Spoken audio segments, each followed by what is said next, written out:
On line technology news حاصل کرنے کے لیے سبسکرائب کے بٹن پر کلک کریں اور بیل آئیکن پریس کریں۔ شکریہ۔ السلام علیکم دوستوں، میں محمد جمال ایم جے اسٹوڈیو کے ساتھ ایک اور نئی ویڈیو کے ساتھ آپ کی خدمت کے اندر حاضر ہوں۔ سعودی عرب کے فرما روا شاہ سلمان نے ملکی فوج کے سربراہ سمیت کئی اہم فوجی کمانڈروں اور وزارت دفاع سمیت کئی وزارتوں میں تعینات اہم اہلکاروں کو برطرف کر دیا، جبکہ ایک خاتون کو ملکی نائب وزیر کے عہدے پر بھی تعینات کیا گیا ہے۔ سعودی عرب کی سرکاری نیوز ایجنسی ایس پی اے کے مطابق ملک کی مسلح افواج اور کئی اہم حکومتی اداروں میں کی جانے والی ان برطرفیوں اور نئی تقرریوں کا اعلان پیر 26 فروری کی شب جاری کیے گئے ایک شاہی فرمان کے ذریعے کیا گیا۔ شاہ سلمان کے جاری کردہ شاہی فرمان میں کہا گیا ہے کہ یہ اقدامات وزارت دفاع کے نئے ویژن کے تحت تنظیم نو کے تناظر میں کیے گئے ہیں، تاہم اس ضمن میں مزید تفصیلات فراہم نہیں کی گئیں۔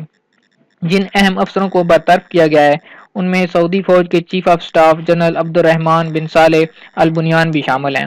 جنرل صالح البنیان اب شاہی عدالت کے مشیر کے طور پر کام کریں گے۔ ان کی جگہ جنرل فیاض بن حمد الرویلی کو نیا چیف آف سٹاف مقرر کیا گیا ہے۔ اس کے علاوہ مزید آپ کو بتاتا چلوں، شاہ سلمان کے حکم پر چیف آف سٹاف بری فوج اور فضائیہ کے سربراہان کو برطرف کر دیا گیا ہے۔ اس کے علاوہ وزارت دفاع، وزارت داخلہ اور وزارت خارجہ میں بھی اہم اعلی عہدیداروں پر رد و بدل کیا گیا ہے۔ ایس پی اے نے مزید بتایا کہ کئی صوبوں میں سعودی فرمانروا کے مشیروں سے بھی ان کی ذمہ داریاں واپس لے لی گئی ہیں، تاہم ان تبدیلیوں کی کوئی وجہ نہیں بتائی گئی۔ سعودی فوج میں اعلی عہدوں پر اتنے بڑے پیمانے پر تبدیلیاں ایسے وقت کی گئی ہیں جبکہ سعودی قیادت میں عرب اتحاد کے خطے کے غریب ترین ملک یمن میں جاری فوجی کارروائیاں ابھی تک نتیجہ خیز ثابت نہیں ہو سکی ہیں۔ یمن جنگ کے دوران اب تک 10,000 سے زائد افراد ہلاک ہو چکے ہیں اور سعودی فضائی حملوں میں عام شہریوں کی بڑی تعداد میں ہلاکت کے باعث سعودی عسکری اتحاد کو عالمی سطح پر تنقید کا بھی سامنا ہے۔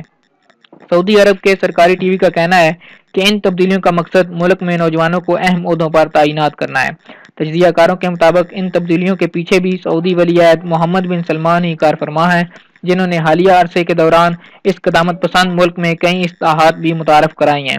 ملک میں خواتین کو ڈرائیونگ کی اجازت دینے جیسی اصلاحات کے بعد ایک خاتون کی نائب وزیر کے عہدے پر تعیناتی بھی بظاہر محمد بن سلمان کے ایجنڈے ہی کی کڑی ہے۔ دوستو، یہ تھی آج کی نیوز جو میں آپ کے ساتھ شیئر کرنا چاہ رہا تھا۔ امید کرتا ہوں کہ آپ کو یہ ویڈیو پسند آئی ہوگی۔ اس چینل کو اگر ابھی تک آپ نے سبسکرائب نہیں کیا تو اس کو سبسکرائب کر لیں تاکہ اس طرح کی معلوماتی ویڈیوز آپ کو روزانہ کی بنیاد پر ملتی رہیں۔ شکریہ۔